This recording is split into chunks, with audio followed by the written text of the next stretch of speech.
고린도전서 12장은 성령께서 주시는 은사, 은혜를 말씀하시는 장입니다.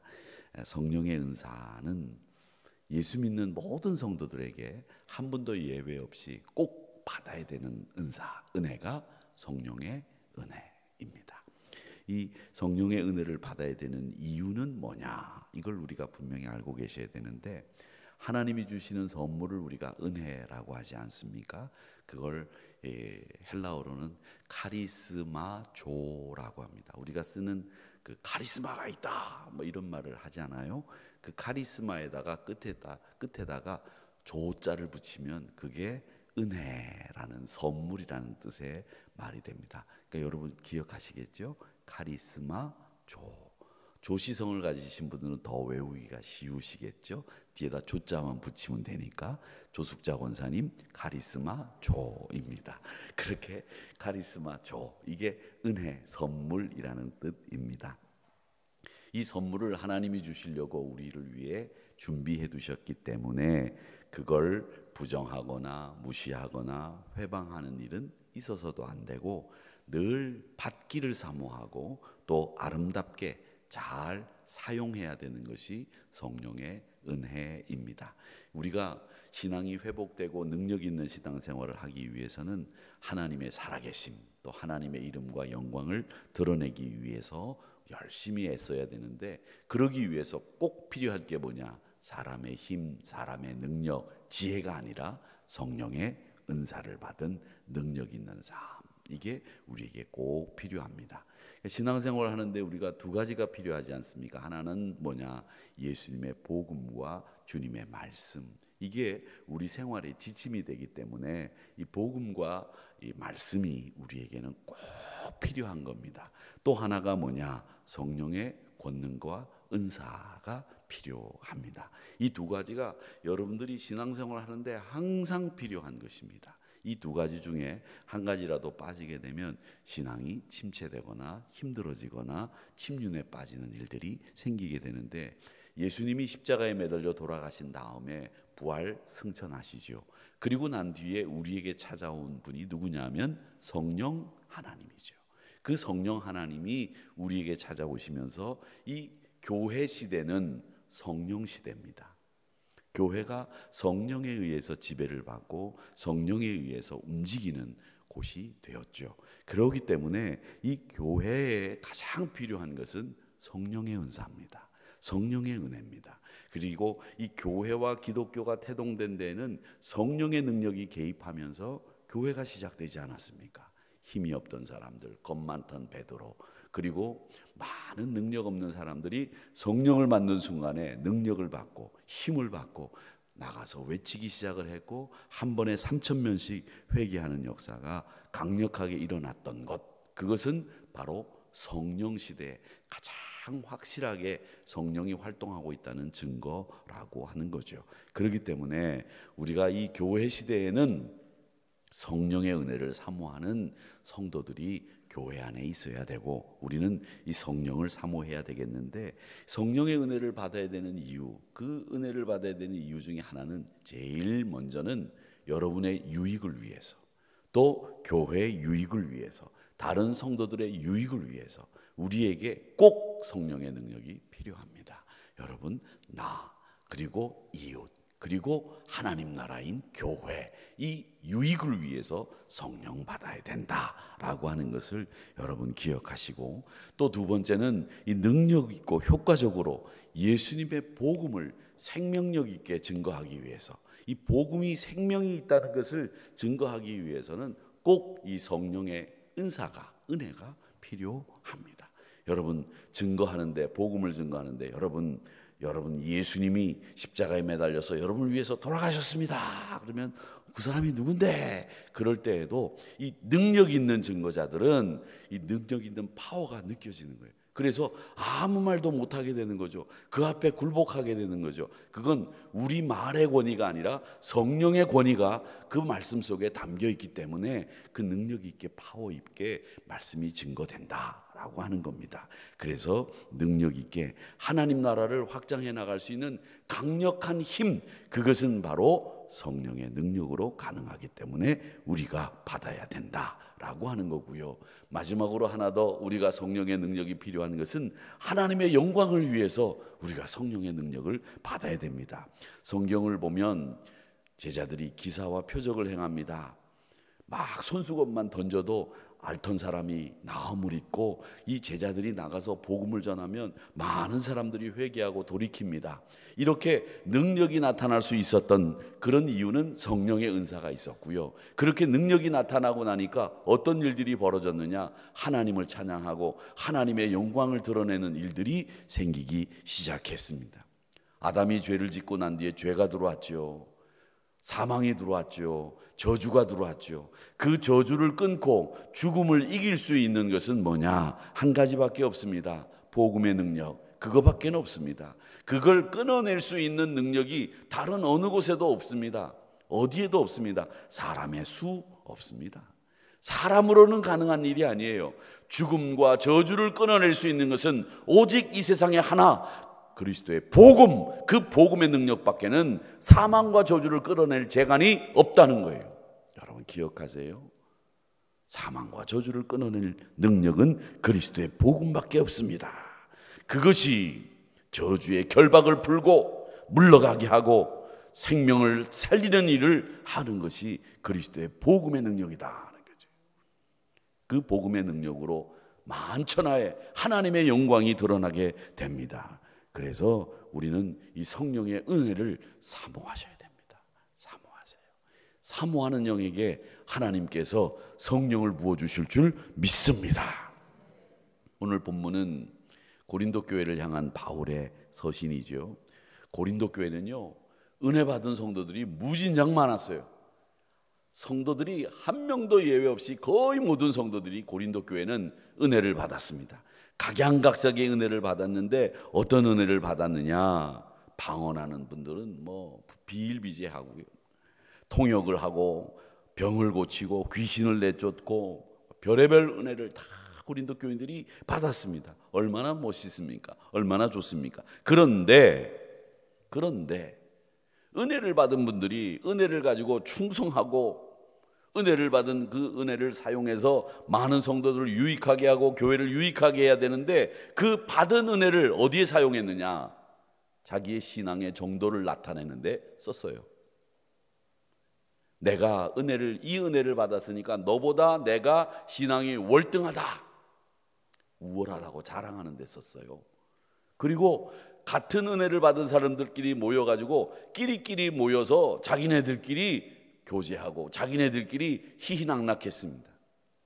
그러다 보니까 교회가 은혜를 가지고 충성하기보다는 높고 낮음을 나누는 기준이 돼버렸고요, 신앙을 자랑하는 자랑거리로 은혜가 전락되고 말았습니다. 그러면서 교회가 분열되기 시작했어요.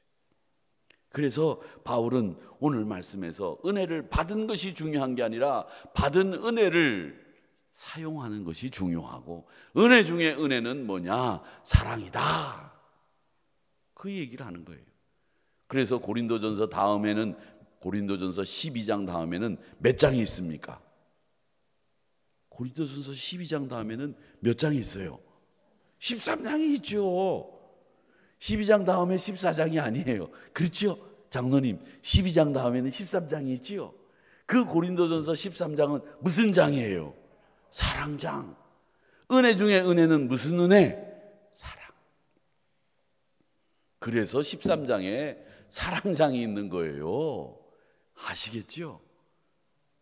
12장에 은사가 있는데 그 은사를 가지고 여러분들이 헌신하고 충성하고 다른 사람들의 유익을 위해서 사용하지 않고 자랑하는 데 쓰고 내가 너보다 낫다라는 데 썼기 때문에 이 13장에 사랑이 최고다라는 13장이 거기에 나타나는 거예요.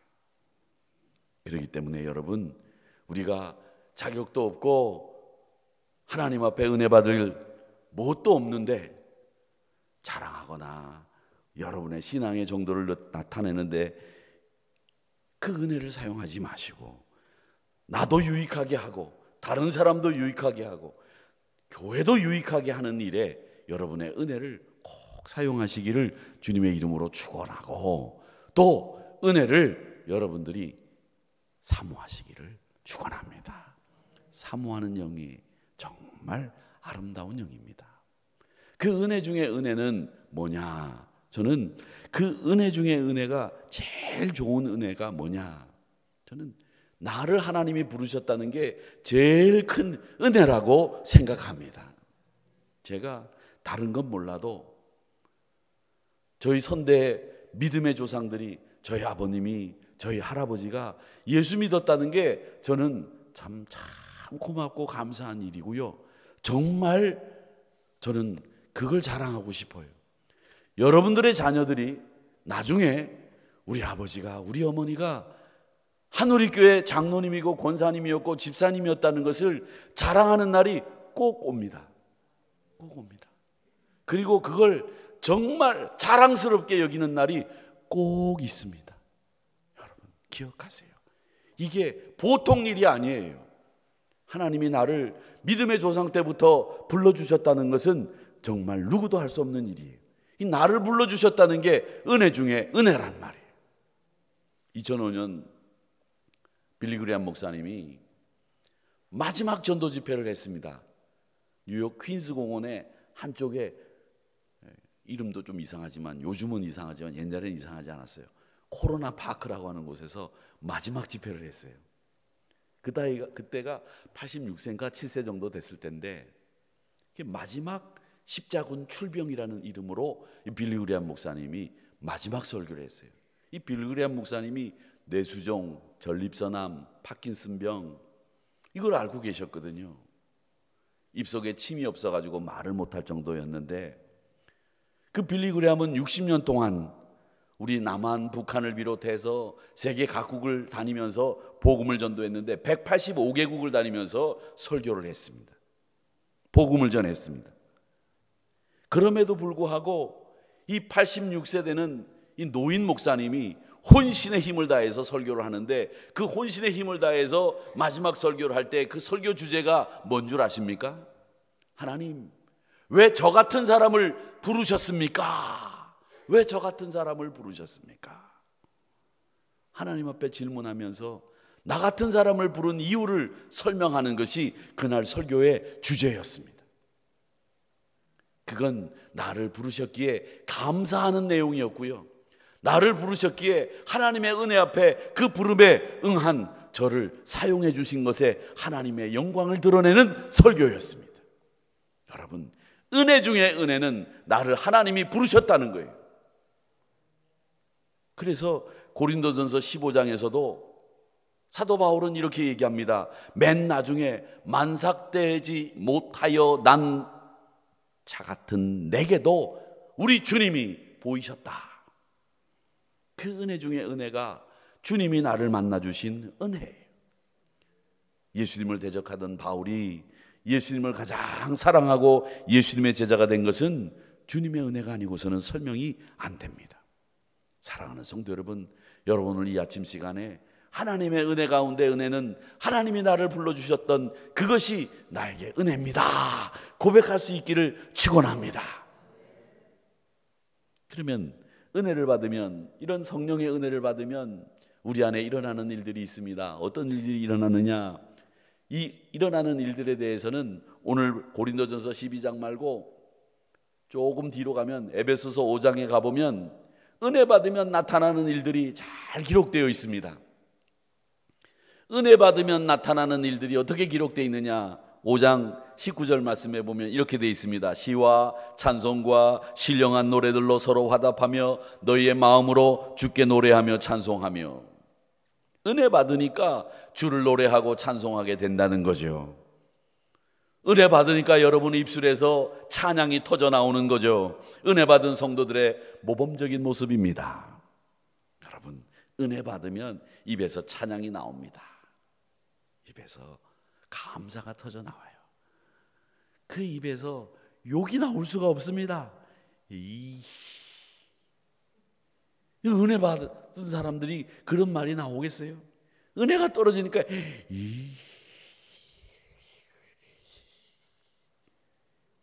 은혜가 떨어진 거예요. 여러분, 은혜가 떨어지면 내 입이 달라져요.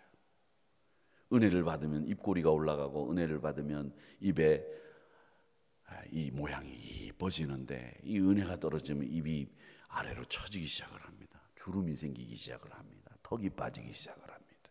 그렇기 때문에 사랑하는 성도 여러분, 은혜를 받으면 감사와 찬양이 여러분 입술에서 떠나지 않는다는 거 기억하시기를 축원합니다.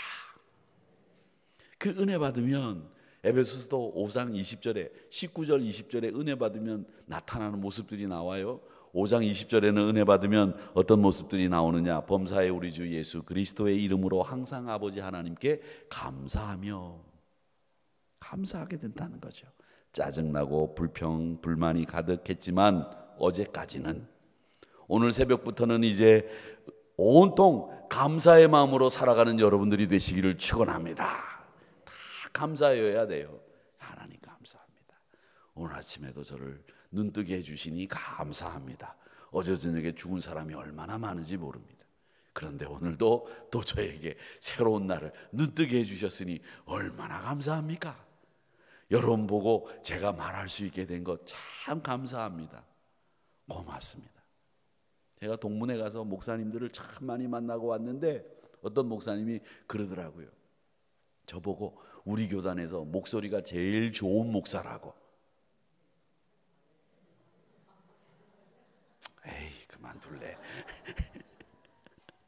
그래서 제가 참, 아니 우리 교단에서 제일 설교를 잘하고 한국에서 설교를 제일 잘하는 목사라고 해야지, 목소리 좋으면 뭐예요? 설교를 못하는데. 제가 그랬어요. 그랬더니 설교도 잘하지 않어? 그러면서 이렇게 죽어가는 소리로, 그 말을 한 번도 생각해 본 적이 없는 거야.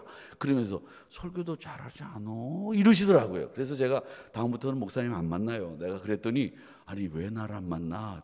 아이 필요 없어요. 나 만날 생각하지 말고 나한테 전화도 하지 마세요. 네, 그랬어요.